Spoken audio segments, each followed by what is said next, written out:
স্বাগত সবাইকে ARN tutorial চ্যানেলে।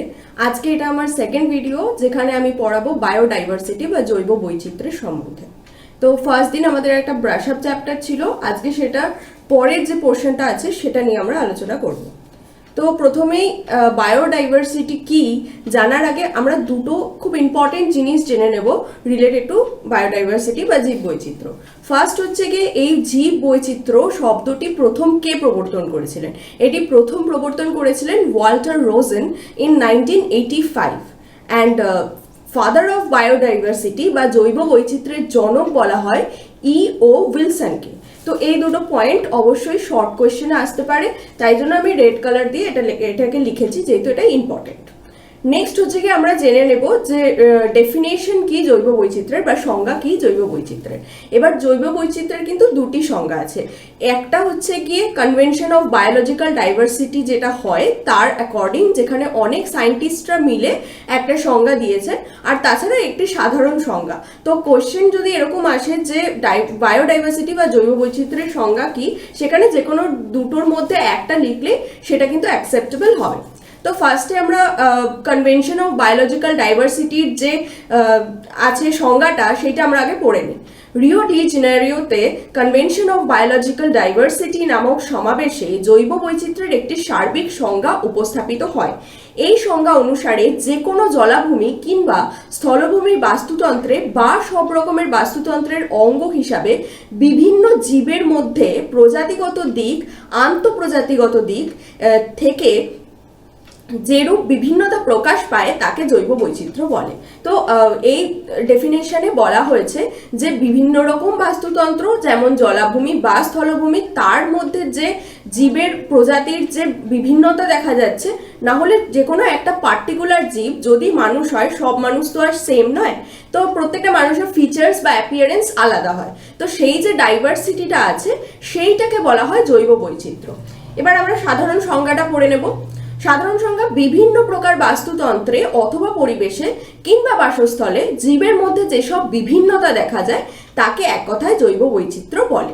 তো সেটাই আরেকবার এখানে বলেছে যে পরিবেশে বিভিন্ন রকম বাস্তুতন্ত্রের পরিবেশে বা বাস্তুতন্ত্রে যে ডিফারেন্স দেখা যায় বিভিন্ন রকম জীব প্রজাতির মধ্যে বা একটি পার্টিকুলার জীবের অ্যাপিয়ারেন্সের মধ্যে, তাকে বলা হয় জীবের বৈচিত্র্য বা বায়োডাইভার্সিটি। সো নেক্সট স্লাইডে আমরা চলে যাব। নেক্সট স্লাইডে হচ্ছে কি example of biodiversity observed in nature. তো কিভাবে নানা দিক থেকে এই জৈব বৈচিত্র্য আমাদের পরিবেশের মধ্যে প্রকাশ পেয়ে থাকে তার কয়েকটি উদাহরণ নিয়ে আমরা আলোচনা করব। তো ফার্স্ট হচ্ছে কি কোনো বাস্তুতন্ত্রে একই প্রজাতির সদস্যদের মধ্যে বা বিভিন্ন প্রজাতির সদস্যদের মধ্যে আকৃতি ও গঠনভঙ্গির প্রকারভেদ হয়ে থাকে।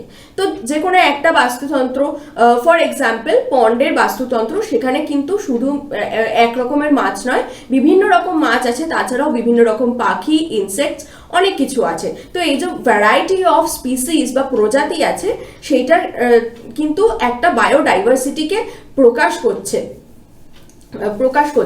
এবং তাছাড়াও একটা পার্টিকুলার যদি স্পিসিস হয়, যেমন শুধুমাত্র একটা মাছ, সেই মাছে সবসময় তার যে আকার বা আকৃতি সবসময় সেম হবে না, সেখানেও কিন্তু ডিফারেন্সেস দেখা যায়। এই ডিফারেন্সটাও কিন্তু ডিনোট করে জৈব বৈচিত্র্যকে। নেক্সট হচ্ছে কি জনন সম্পন্ন করার জন্য জীবের মধ্যে বিভিন্ন পদ্ধতির আশ্রয়। তো জনন হচ্ছে গিয়ে খুবই একটা important aspect of living organism, এবং সেটাকে সম্পন্ন করার জন্য জীব কিন্তু বিভিন্ন রকম পদ্ধতির আশ্রয় নেয়। মেইনলি আমরা যেটা পড়ি একটা হচ্ছে গিয়ে সেক্সুয়াল রিপ্রোডাকশন আর একটা হচ্ছে গিয়ে অ্যাসেক্সুয়াল রিপ্রোডাকশন, এবং আমরা পরে গিয়ে পড়বো যে অ্যাসেক্সুয়াল রিপ্রোডাকশনেও কিন্তু অনেক রকমের পার্টস আছে বা অনেক রকম টাইপ আছে, তো সেগুলো আমরা পড়বো। তো এইটাও কিন্তু একটা জৈব বৈচিত্র্যের প্রকাশ দেখায় এর মাধ্যমে। নেক্সট, কোনো বাগানের বিভিন্ন ফুলেও এরকম জৈব বৈচিত্র্যের প্রকাশ দেখা যায়। তো তোমার বাড়িতে যদি ফুলের বাগান থাকে, সেখানে বিভিন্ন ধরনের ফুল আছে, যেমন সেরকম আবার যদি একটি গাছে, যেমন ফর এক্সাম্পল দোপাটি গাছে যে ফুল হয় সেটা কখনো কখনো হয় সাদা, আবার কখনো কখনো পিঙ্কও হয়।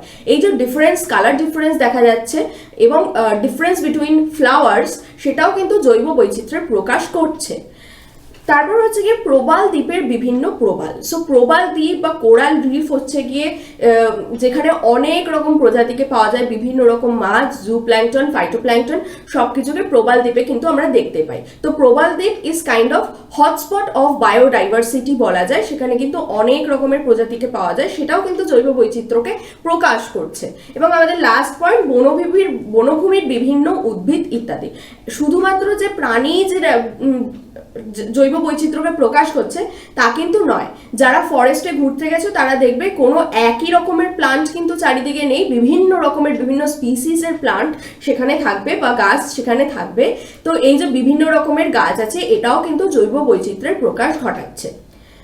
তো স্লাইডে আমরা পড়বো যে ডিটেলসে যাওয়ার আগে কিছু গুরুত্বপূর্ণ তথ্য নিয়ে আমরা আলোচনা করব জৈব বৈচিত্র্যের ব্যাপারে, যেগুলো ন্যাশনাল লেভেল এক্সামে কিন্তু খুব সাহায্য করবে তোমাদের। তো ফার্স্ট, জৈব বৈচিত্র্য ল্যাটিটিউড আর অল্টিটিউডের সাথে জৈব বৈচিত্র্যের মধ্যে একটা পার্থক্য দেখা যায়। সেটা কিরকম? তো মেরু থেকে নিরক্ষরেখার যত কাছাকাছি আসা যায়, মানে মিডল অফ দ্য আর্থ যত আসা যায়, সেই জৈব বৈচিত্র্যের মাত্রা কিন্তু তত বাড়তে থাকে। কেমন করে? তার এক্সাম্পল হলো কলম্বিয়া, যেটা কিনা নিরক্ষরেখার বা একদম আর্থের মিডিলে আছে, সেখানে 1400 রকম প্রজাতিকে পাওয়া যায়। ওয়ারাজ নিউ ইয়র্ক, যেটা 41 ডিগ্রি নর্থে, সেখানে 105 রকম প্রজাতিকে পাওয়া যায়। আবার গ্রিনল্যান্ড 71 ডিগ্রি নর্থ, সেখানে কিন্তু 56 রকম প্রজাতিকে পাওয়া যায়। তো যত ধীরে ধীরে মেরুর দিকে যাচ্ছে তত কিন্তু প্রজাতির টাইপস সেই নাম্বারটা কিন্তু ডিক্রিজ করে যাচ্ছে। তো আমরা বলতেই পারি যে জৈব বৈচিত্র্যের যে ডাইভার্সিটি সেইটা কিন্তু ল্যাটিটিউড আর অল্টিটিউডের উপর ডিপেন্ডেন্ট। তারপর পরের পয়েন্ট হচ্ছে গিয়ে দক্ষিণ আমেরিকার অ্যামাজনের রেন ফরেস্ট হলো পৃথিবীর বৃহত্তম জৈব বৈচিত্র্যের ভান্ডার। এই জঙ্গলে আছে 40,000-এরও বেশি প্রজাতির সমারোহ। তো সবচেয়ে বড় বায়োডাইভার্সিটি যেখানে দেখা যায় সেটা হচ্ছে কি দক্ষিণ আমেরিকার অ্যামাজন রেন ফরেস্ট। অ্যান্ড জৈব বৈচিত্র্য প্রধানত জীবের বিবর্তন এবং আবহাওয়ার উপর নির্ভরশীল।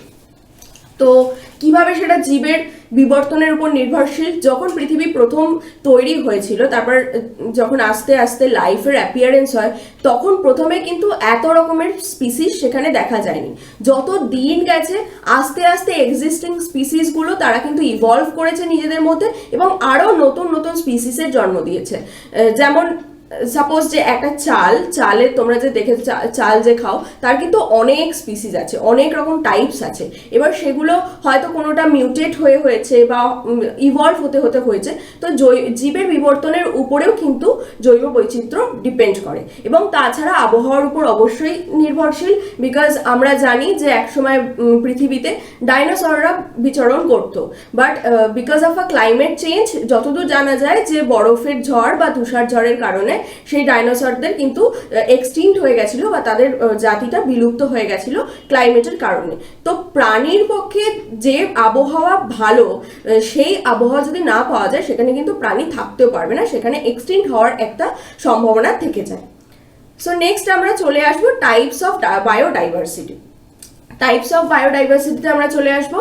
তো বায়োডাইভার্সিটিকে মেনলি 3 টাইপসে ভাগ করা যায়। একটা হচ্ছে কি জিনগত বৈচিত্র্য বা জেনেটিক ডাইভার্সিটি, প্রজাতিক বৈচিত্র্য স্পিসিস ডাইভার্সিটি, অথবা বাস্তুতান্ত্রিক বৈচিত্র্য বা ইকোলজিক্যাল ডাইভার্সিটি। এইগুলো হলো মেন 3 টাইপস। এরপরে এর সংজ্ঞা বা ডিটেলসটা আমরা পড়ে নেব। সো জিনগত বৈচিত্র্য হচ্ছে গিয়ে প্রতিটি জীবের চারিত্রিক বৈশিষ্ট্য একটি জিনগত ভিত্তি থাকে। এই কারণে জীবে জীবে প্রভেদ কিংবা এক প্রজাতির সঙ্গে অন্য প্রজাতির পার্থক্য জিনগত বিভিন্নতার উপর প্রতিষ্ঠিত। সুতরাং জিনগত বিভিন্নতায় বিচার্য জীব বৈচিত্র্যকে জিনগত বৈচিত্র্য বলে। তো যে কোনো একটা স্পিসিস, মানে শুধু যদি মানুষই দেখো, মানুষ বলে কিন্তু প্রত্যেকটা মানুষ সেম নয়, সবার কিন্তু অ্যাপিয়ারেন্স আলাদা। তো এই অ্যাপিয়ারেন্স যে ফেনোটিপিক্যাল অ্যাপিয়ারেন্স, যে আমরা যে বাইরের যে অ্যাপিয়ারেন্সটা থাকে সেটাকে আমরা বলি ফেনোটিপিক্যাল অ্যাপিয়ারেন্স। তো এই ফেনোটিপিক্যাল অ্যাপিয়ারেন্সের জন্য দায়ী কিন্তু জিন হচ্ছে গিয়ে আমাদের হেরিডিটারি মেটেরিয়াল, যেটা এক প্রজন্ম থেকে হেরিডিটারি ইনফরমেশনকে আর একটা প্রজন্মে পাস করে। তো সেই জিন হচ্ছে গিয়ে আমাদের অ্যাপিয়ারেন্সের জন্য দায়ী। তো ফর এক্সাম্পল বিকজ অফ জিনের মিউটেশন বা জিনের চেঞ্জের জন্যই কিন্তু আইয়ের যে কালার আছে বিভিন্ন লোকের বিভিন্ন রকম হয় বা হেয়ার কালার ডিফার করে। এই যে ডিফারেন্ট ক্যারেক্টারিস্টিক্সগুলো সেটা কিন্তু একজনের অ্যাপিয়ারেন্সকে ডিফাইন করে। এটা ছিল একটা প্রজাতির মধ্যে। এবার বিভিন্ন প্রজাতির মধ্যে যেমন মানুষের জিনের সঙ্গে যদি কুকুরের জিন বা র্যাটের জিন, মাংকির জিন সেটা যদি কম্প্যারিজন করা যায় তখন কিন্তু দেখা যাবে প্রত্যেকটা জিনের আলাদা আলাদা বৈশিষ্ট্য আছে, আলাদা আলাদা ক্যারেক্টারিস্টিক্স আছে এবং স্পেশালিটি আছে। তো এই যে ডিফারেন্স সেটা কিন্তু একটা প্রজাতিকে ডিফাইন করে। তো জিনগত বৈচিত্র্যের কারণেও জৈব বৈচিত্র্য অবশ্যই দেখা যায়। So it's a very important type of diversity. Next আমরা চলে আসবো প্রজাতি বৈচিত্র্য বা স্পিসিস ডাইভার্সিটি। কোনো জায়গায় যত রকমের প্রজাতি বর্তমান থাকে তাকেই প্রজাতি বৈচিত্র্য বলে। কোনো বাস্তুতন্ত্রে অনেক রকম প্রজাতি একসঙ্গে কমিউনিটি গঠন করে। বিভিন্ন প্রজাতির মধ্যে আন্তঃক্রিয়ার মাধ্যমে একটি স্থিতাবস্থার রচনা হয়। তাই প্রজাতি একটি বাস্তুতন্ত্রে জীব সত্তার একক ও বাস্তুতন্ত্রের সকল প্রজাতি মিলে তার প্রজাতি বৈচিত্র্য সৃষ্টি করে। তো স্পিসিস ডাইভার্সিটি হচ্ছে গিয়ে যে কোনো একটা বাস্তুতন্ত্রকে তুমি যদি দেখো, সাপোজ পন্ড বাস্তুতন্ত্র, সেইখানে পন্ডের যে ইকোসিস্টেম আছে সেখানে যদি দেখো, সেখানে যেমন মাছ আছে, যেমন পাখিরা আছে, জু প্ল্যাঙ্কটন আছে, ফাইটোপ্ল্যাঙ্কটন আছে, এছাড়াও বিভিন্ন রকম আরো অনেক জিনিস আছে। তো এবার তারা কিন্তু একটা কমিউনিটি তৈরি করে সেখানে থাকছে, একটা পন্ড কমিউনিটি তৈরি করে সেখানে তারা থাকছে। এবার আন্তঃক্রিয়ার মাধ্যমে স্থিতাবস্থাটা কি, এটার বেস্ট এক্সাম্পল আমি দিতে পারবো নাইট্রোজেন ফিক্সেটিং ব্যাকটেরিয়া বা নাইট্রোজেন ফিক্সিং ব্যাকটেরিয়া দিয়ে। কিভাবে, যে কিছু কিছু গাছ আছে যাদের রুটসে বা মূলে নডিউলস থাকে। এবার গাছের বৃদ্ধির জন্য কিন্তু নাইট্রোজেন খুবই প্রয়োজনীয়, কিন্তু গাছের কাছে সেই ক্ষমতা নেই যে সে অ্যাটমসফিয়ার থেকে সেই নাইট্রোজেনটা নিয়ে নিজের কাজে লাগাবে। এবার এই ব্যাকটেরিয়া, নাইট্রোজেন ফিক্সেটিং ব্যাকটেরিয়া কি করে, তারা অ্যাটমসফিয়ার থেকে নাইট্রোজেনকে গ্রহণ করে তারা এমন একটা নাইট্রোজেনকে এমন একটা ফর্মে নিয়ে আসে যেটা কিন্তু গাছ সহজেই অ্যাভেল করে। আবার এই যে ব্যাকটেরিয়াগুলো যারা গাছকে এই নাইট্রোজেনটা দিচ্ছে, আবার তারা কিন্তু গাছের থেকে নিজের জন্য কিছু কিছু নিউট্রিয়েন্টস নিয়ে নেয় নিজের গ্রোথের জন্য। তো এই যে মিউচুয়াল একটা আন্ডারস্ট্যান্ডিং হচ্ছে দুটো স্পিসিসের মধ্যে, এইটাকেই বলে স্থিতাবস্থা বা মিউচুয়ালিটি। তো এই ছিল প্রজাতি বৈচিত্র্য। তো এইভাবে প্রজাতি বৈচিত্র্যটা বলা যায়। নেক্সট হচ্ছে গিয়ে বাস্তুতান্ত্রিক বৈচিত্র্য বা ইকোলজিক্যাল ডাইভার্সিটি। বিভিন্ন প্রকার জীবসত্তা ও নানা রকম অজৈব উপকরণ নিয়ে কোনো বাস্তুতন্ত্রের চরিত্র গঠিত হয়। তো অবশ্যই মানে একটা বাস্তুতন্ত্রে শুধু যে সজীব বস্তু থাকে সেটা কখনোই না, অনেক অজৈব উপকরণ মানে ইনঅর্গ্যানিক ম্যাটেরিয়ালস সেটাও কিন্তু থাকে। এবং জীব ব্যতিরেকে কোনো বাস্তুতন্ত্র হয় না বলে বাস্তুতন্ত্রের বিভিন্নতাও বিশেষ গুরুত্বপূর্ণ বিষয়। তো যদি একটা বাস্তুতন্ত্রে না থাকে, অ্যাবসেন্ট থাকে, সেই বাস্তুতন্ত্রের কিন্তু কোনো গুরুত্ব থাকে না। এই কারণে বাস্তুতান্ত্রিক জৈব বৈচিত্র্য পরিচায়ক হয়। জীব কমিউনিটির চরিত্রেও বিচারে এক বাস্তুতন্ত্রের অপর বাস্তুতন্ত্র থেকে আলাদা হয়। অবশ্যই তুমি ডেজার্টে যে ইকোসিস্টেম দেখতে পারবে সেটা কিন্তু পন্ডে দেখতে পারবে না, বা যে অ্যানিমালসগুলো ডেজার্টে থাকে যেমন উট বা ডেজার্টের যে লিজার্ডস থাকে সেইগুলো কিন্তু তুমি আবার পন্ডে পাবে না। সো স্পিসিসের মধ্যে ডিফারেন্স থাকবে দুটো বাস্তুতন্ত্রে যেগুলো পাওয়া যাচ্ছে তার মধ্যে। এই ভিন্ন ভিন্ন বাস্তুতন্ত্র জীব বৈচিত্র্যের পরিচয় বহন করে। সেটা অবশ্যই যে মানে ডেজার্টে যে উট পাওয়া যায় বা ক্যামেল পাওয়া যায় সেটা দেখেই আমরা বলতে পারবো যে উটটা হচ্ছে গিয়ে, সেখানে যদি কোথাও উট পাওয়া যায় তাহলে সেখানে বলা যাবে হ্যাঁ ওটা ডেজার্টের ইকোসিস্টেম। তো জীবের স্পিসিসের উপর ডিপেন্ড করেও কিন্তু আমরা আইডেন্টিফাই করতে পারি যে এটা কোন বাস্তুতন্ত্র। নেক্সট স্লাইডে আমরা চলে যাব। স্লাইডে হচ্ছে গিয়ে আমরা এবার মেনলি ফোকাস করব শুধুমাত্র ইকোলজিক্যাল ডাইভার্সিটি বা বাস্তুতান্ত্রিক বৈচিত্র্যের উপরে। এবার এই বাস্তুতান্ত্রিক বৈচিত্র্যকে কিন্তু তিনটে ভাগে ভাগ করা যায়। একটা হচ্ছে গিয়ে আলফা বৈচিত্র্য, বিটা বৈচিত্র্য এবং গামা বৈচিত্র্য। আমি কিন্তু সায়েন্সগুলো লিখে দিয়েছি, আলফা বিটা গামা নিচে ইংলিশ টার্মের পাশেই লিখে দিয়েছি। তো এবার ফার্স্টে এই definition of alpha beta gamma ডাইভার্সিটিতে যাওয়ার আগে আমি তোমাদের বোঝাবো যে ব্যাপারটা আসলে কি, যাতে তোমাদের ডেফিনেশনটা তাড়াতাড়ি তোমরা বুঝতে পারো।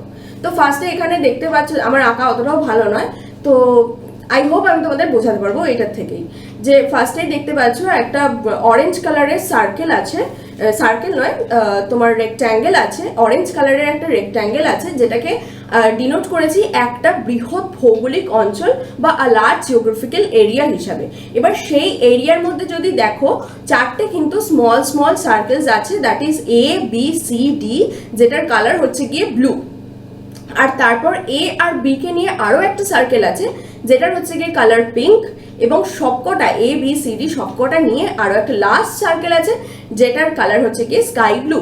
তো এবার আলফা বৈচিত্র্য হচ্ছে গিয়ে এই যে ছোট সার্কেলস গুলো এ বি সি ডি ইন্ডিভিজুয়ালি হচ্ছে গিয়ে এক একটা আলফা বৈচিত্র্য, মানে একটা স্মল স্পেসের। এবার বিটা বৈচিত্র্য কখন হবে?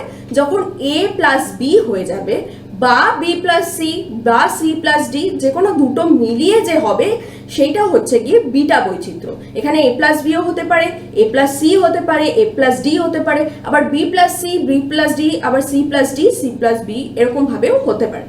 তো এটা হচ্ছে গিয়ে বিটা বৈচিত্র্য। এবং গামা বৈচিত্র্য হচ্ছে গিয়ে যখন একটা বৃহৎ ভৌগোলিক অঞ্চলের ছোট ছোট অনেকগুলো আলফা এবং বিটা বৈচিত্র্যকে একসঙ্গে মিলিয়ে যে বৈচিত্র্য হয় সেইটাকে বলা হয় গামা বৈচিত্র্য। সো গামা বৈচিত্র্য হচ্ছে গিয়ে A plus B plus C plus D. তো সবকটা আলফা বৈচিত্র্য নিয়ে এবং বিটা বৈচিত্র্য নিয়ে গামা বৈচিত্র্য থাকে। তো এবার আমরা ডেফিনিশনটায় চলে যাব। আলফা বৈচিত্র্য একটি অঞ্চলের বিভিন্ন জীবগোষ্ঠীর মধ্যে যে বৈচিত্র্য দেখা যায় তাকেই আলফা বৈচিত্র্য বলে। যেমন ওই এ একটা অঞ্চল, বি একটা অঞ্চল, সি একটা অঞ্চল, ডি একটা অঞ্চল। তো ইন্ডিভিজুয়ালি এর মধ্যে তোমার স্পিসিসের যে ডাইভার্সিটি বা বৈচিত্র্য দেখা যায় তাকে বলা হয় আলফা বৈচিত্র্য। নেক্সট আমরা চলে যাব বিটা বৈচিত্র্যে।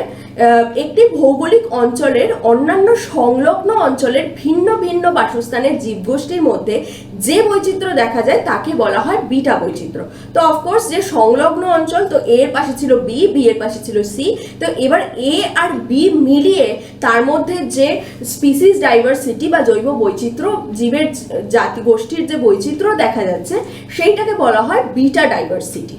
এবং লাস্টলি গামা ডাইভার্সিটি একটি বৃহৎ ভৌগোলিক অঞ্চলের ভিন্ন ভিন্ন বাস্তুতন্ত্রের বিভিন্ন সম্প্রদায়ভুক্ত জীব প্রজাতির সামগ্রিক বৈচিত্র্যকে গামা বৈচিত্র্য বলা হয়। গামা বৈচিত্র্য আলফা ও বিটা বৈচিত্র্যের সমন্বয়ে গঠিত। তো গামা বৈচিত্র্য একটা বৃহৎ ভৌগোলিক অঞ্চলের একটা প্রবাবল নাম্বার অফ স্পিসিস কে নিয়ে সেটা ডিনোট করে যে একটা প্রবাবল কত নাম্বার টাইপ অফ স্পিসিস আছে, নাম্বার অফ স্পিসিস আছে সেই একটা বৃহৎ অঞ্চলের মধ্যে। আর অফকোর্স এটা আমি আগেও বললাম যে গামা বৈচিত্র্য আলফা প্লাস বিটা হয়। তো গামা বৈচিত্র্য আলফা এবং বিটা বৈচিত্র্যের সমন্বয় হয়। নেক্সট আমরা চলে আসবো ডিফারেন্স বিটুইন আলফা, বিটা এবং গামা ডাইভার্সিটি। এটা কিন্তু খুব ইম্পর্টেন্ট, পরীক্ষা কিন্তু আসবে। সো আলফা আমরা ফার্স্টে একটা পয়েন্টকে প্রত্যেকটা বৈচিত্র্য কি কি চেঞ্জেস আসছে সেটা দেখে নেব এবং দেন নেক্সট পয়েন্টে মুভ করব। তো ফার্স্ট পয়েন্ট, একটি জৈব বৈচিত্র্যের সর্বাপেক্ষা ক্ষুদ্রতম একক এবং নির্দিষ্ট ক্ষুদ্র বাসস্থানের প্রজাতি বৈচিত্র্য।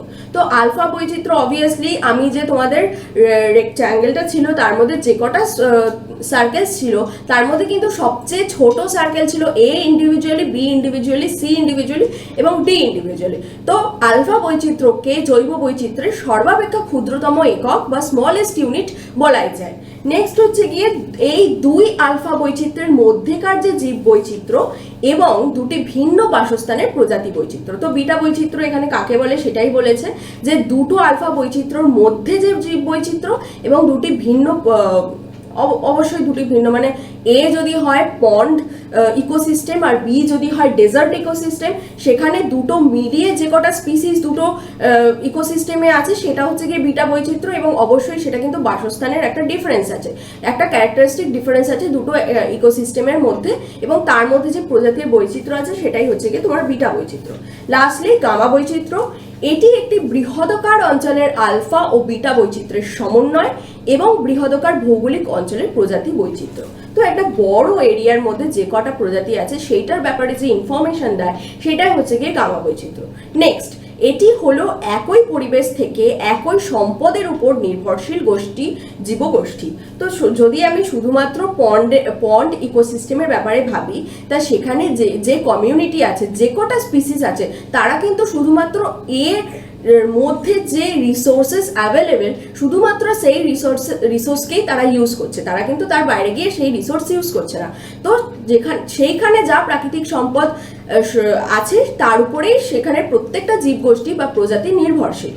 বিটা বৈচিত্র্য হলো বাসস্থানগত বৈচিত্র্যের জীববৈচিত্র্য। তো বিটা বৈচিত্র্য যেহেতু দুটো আলফা বৈচিত্র্য নিয়ে হচ্ছে, তো অবভিয়াসলি তাদের ইকোসিস্টেমের ডিফারেন্স থাকবে এবং রিসোর্সেও ডিফারেন্স থাকবে, তো সেইটা থাকবেই। তারপর গামা বৈচিত্র্য হলো বিভিন্ন অঞ্চলে অবস্থিত বিভিন্ন প্রজাতির বৈচিত্র্য।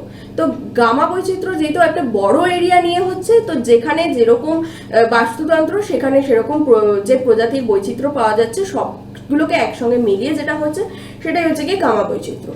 নেক্সট, বেশি আলফা বৈচিত্র্যের অর্থ বেশি প্রজাতির প্রাচুর্যতা।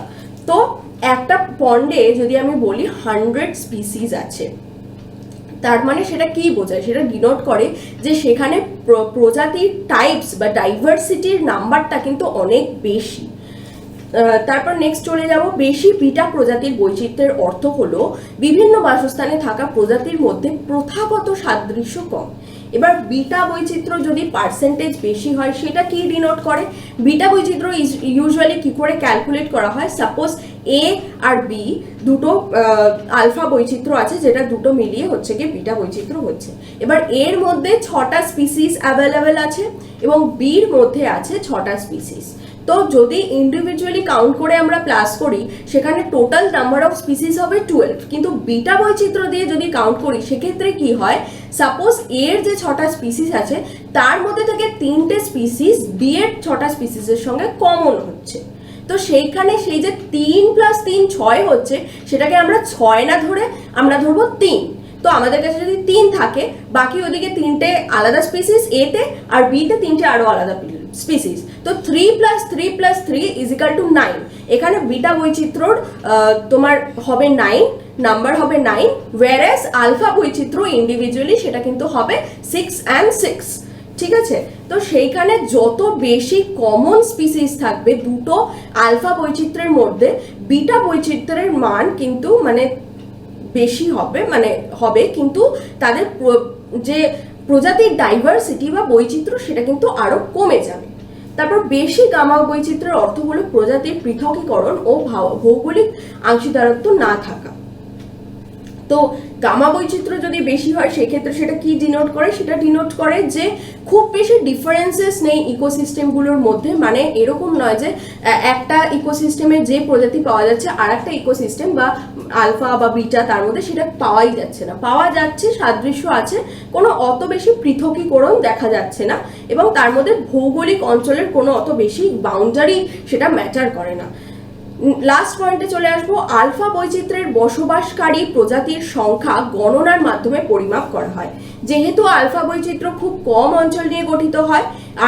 আর একটা পয়েন্ট, যে গামা বৈচিত্র্য কিন্তু বায়োডাইভার্সিটি মানে ইকোলজিক্যাল বায়োডাইভার্সিটির যে আছে সেটার সর্বাপেক্ষা বৃহত্তম একক বা লার্জেস্ট ইউনিট হচ্ছে কি গামা, whereas স্মলেস্ট ইউনিট হচ্ছে কি আলফা ডাইভার্সিটি।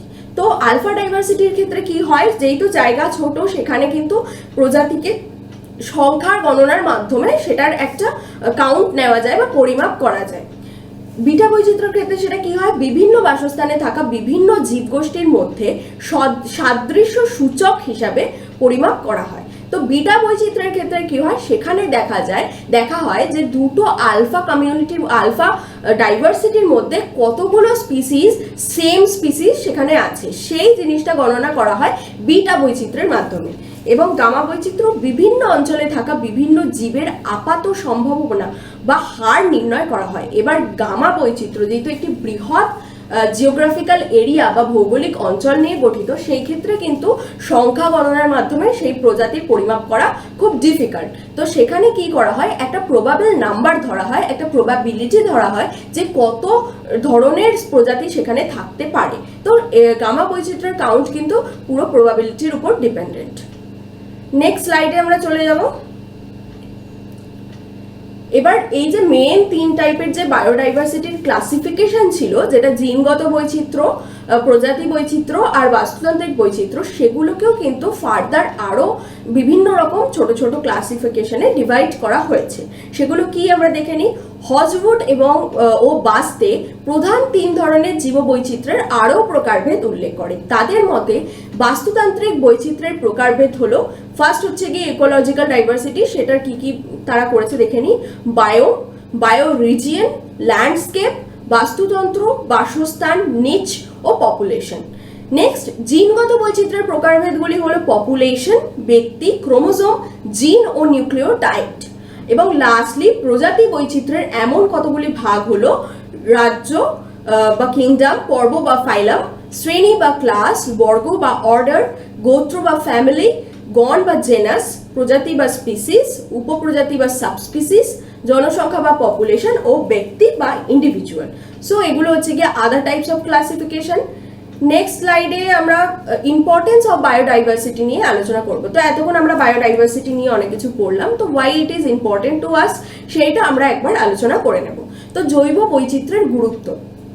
পরিবেশ মধ্যস্থ বাস্তুতন্ত্র জৈব বৈচিত্র্যের উপস্থিতিতে সুরক্ষিত আছে।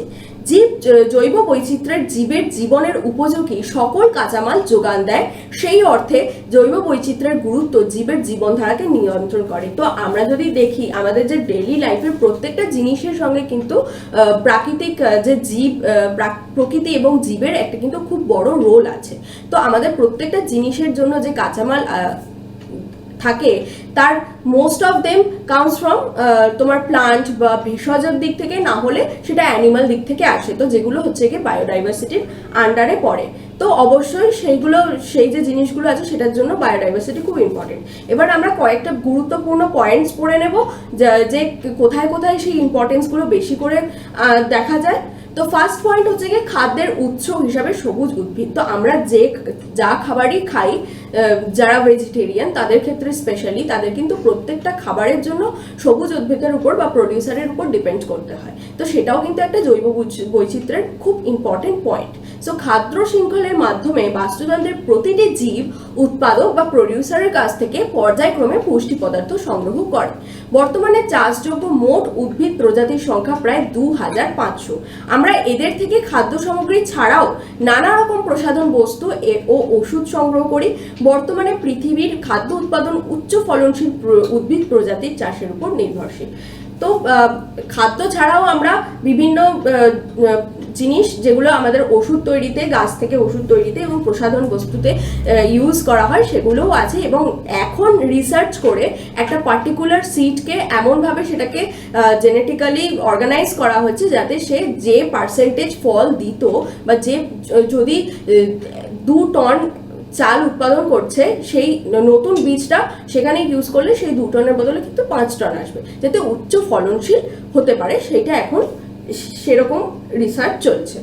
নেক্সট হচ্ছে গিয়ে কৃষি ক্ষেত্রে জৈব বৈচিত্র্যের প্রভাব। তো কৃষি ক্ষেত্রে কিভাবে এই জৈব বৈচিত্র্যের প্রভাব আছে?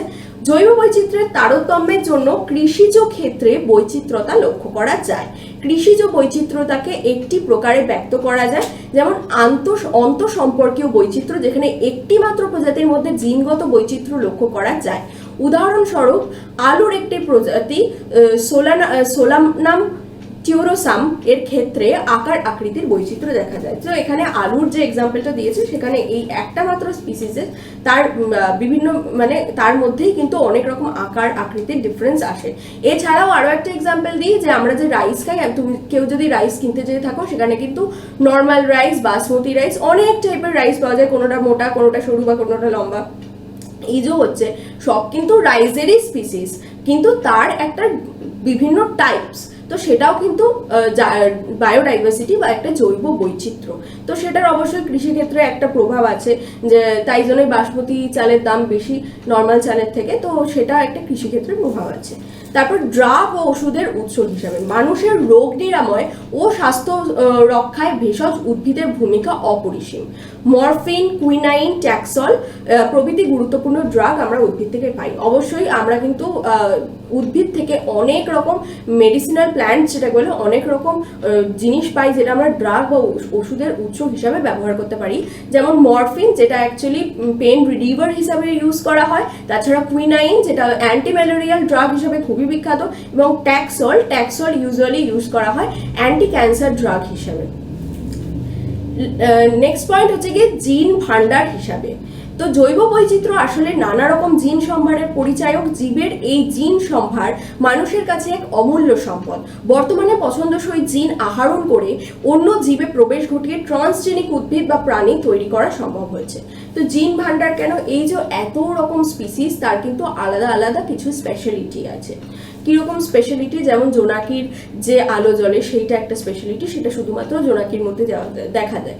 এরকম যেমন স্যালামান্ডারের তার মুখ থেকে সে স্যালাইভা বের করে, যেটা খুব ডেঞ্জারাস, সেটাও কিন্তু তার একটা স্পেশালিটি বা স্পেশাল অ্যাবিলিটি। তো এরকম বিভিন্ন রকম প্রজাতির মধ্যে বিভিন্ন রকম স্পেশাল অ্যাবিলিটিস আছে, যার জন্য কিন্তু দায়ী জিন। আমি আগেই বলেছি ফিনোটিপিক্যাল অ্যাপিয়ারেন্সের জন্য কিন্তু দায়ী হচ্ছে গিয়ে জিন।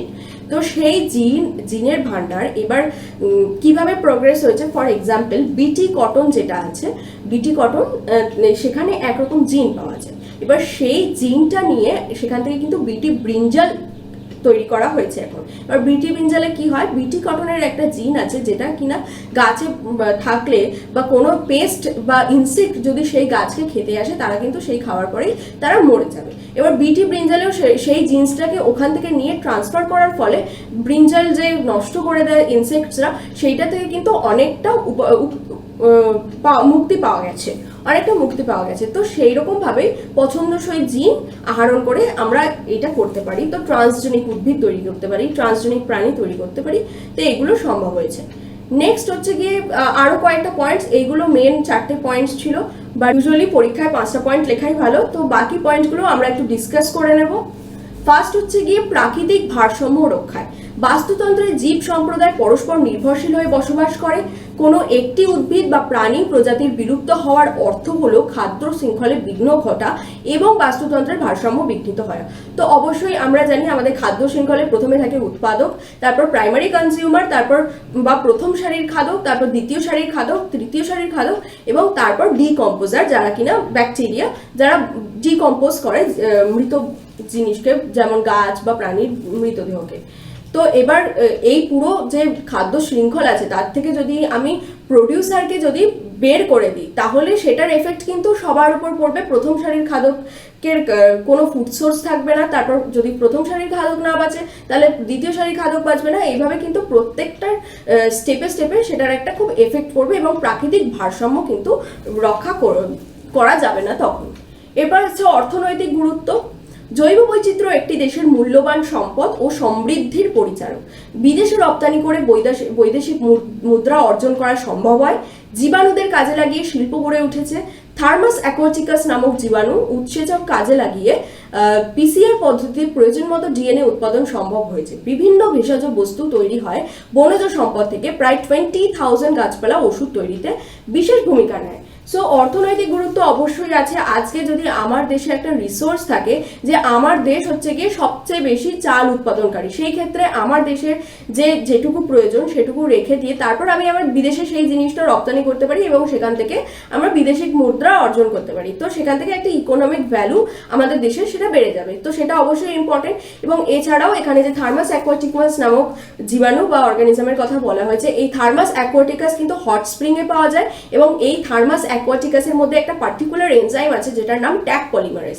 এই ট্যাগ পলিমারেজকে পিসিআর এ ইউজ করা হয়। আর পিসিআর হলো এমন একটা পদ্ধতি যে পদ্ধতির মাধ্যমে খুব কম সংখ্যক ডিএনএ, খুব কম কোয়ান্টিটির ডিএনএকে খুব বেশি কোয়ান্টিটির ডিএনএতে কনভার্ট করা যায়, যাতে ফার্দার সেটা নিয়ে ভালোভাবে অ্যানালিসিস করা যায়। সেটা কিভাবে ইউজ করতে পারো, ফরেন্সিক সায়েন্সে এটার খুব ভালোভাবে ইউজটা আমি তোমাদের বোঝাতে পারবো।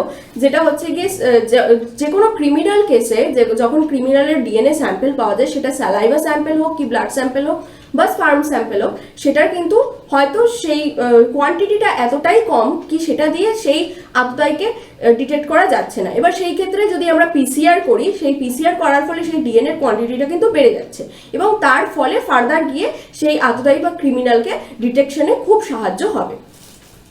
নেক্সট হচ্ছে গিয়ে পরিবেশ রক্ষায়। বিভিন্ন প্রকার উদ্ভিদ পরিবেশকে নিয়ন্ত্রণে রাখে। পরিবেশ শীতল রাখতে, বৃষ্টিপাত ঘটাতে উদ্ভিদের অবদান অনস্বীকার্য। পরিবেশ দূষণের অন্যতম কারণ হচ্ছে গিয়ে সবুজ ধ্বংস করা। অবশ্যই গাছ কাটার ফলে যে গ্লোবাল ওয়ার্মিং দিন দিন বেড়ে চলেছে সেটা খুবই কনসার্নিং ব্যাপার। তো গাছ যত থাকবে পরিবেশ, মানে শুধু গাছ নয়, প্রত্যেকটা বিভিন্ন প্রজাতির কিন্তু একটা স্পেশাল রোল আছে আমাদের পরিবেশে। তো তারা যদি চলে যায় সেই ক্ষেত্রে কিন্তু পরিবেশের ক্ষতি হয়। তারপর কৃষ্টিগত গুরুত্ব, জৈব বৈচিত্র্য সমৃদ্ধ প্রাকৃতিক সৌন্দর্য মানুষের মনকে আনন্দে ভরিয়ে দেয়। মানুষের সাথে অরণ্য ও বন্যপ্রাণীর একটা নিবিড় সম্পর্ক রয়েছে। জীব বৈচিত্র্য থেকেই মানুষ সৌন্দর্য বোধক বস্তু, সঙ্গী প্রাণী বা পেটস, আসবাবপত্র বা ফার্নিচার নির্মাণের কাঠ, পশু চর্ম, অস্থি ইত্যাদি সংগ্রহ করে থাকে। নেক্সট হচ্ছে গিয়ে মূল্যবোধ। জৈব বৈচিত্র্যের গুরুত্ব উপলব্ধি করেই 1992 খ্রিস্টাব্দে ব্রাজিলের রিও ডি জেনারিও শহরে প্রথম বসুন্ধরা সম্মেলন অনুষ্ঠিত হয়েছিল, যেখানে যে কনভেনশন দিয়ে আমাদের বায়োডাইভার্সিটির ফার্স্ট সংজ্ঞাটা আমরা পড়েছিলাম, এখানে সেই কনভেনশনটার কথাই বলা হয়েছে। এই সম্মেলনে জৈব বৈচিত্র্য সংরক্ষণের জন্য বিশেষ কর্মসূচি গৃহীত হয়। তারপর নান্দনিক মূল্য, জীবজগতের অন্তর্গত একটি প্রজাতি বিশ্বের সৌন্দর্যকে সমৃদ্ধ করেছে। প্রতিটি প্রজাতি বিশ্বের সৌন্দর্যকে সমৃদ্ধ করেছে, যেটা আমি বললাম। কোনো প্রজাতি বিনষ্ট হয়ে গেলে তাকে আর ফিরে পাওয়া যায় না, কিন্তু প্রাকৃতিক পরিবেশ নষ্ট হলে তাকে আবার গড়ে তোলা সম্ভব। সুন্দর প্রাকৃতিক পরিবেশ মানুষের মনকে আকৃষ্ট করে, তাই ঝর্ণা, সমুদ্র, পাহাড়, অরণ্য মানুষ বারবার দেখতে চায়।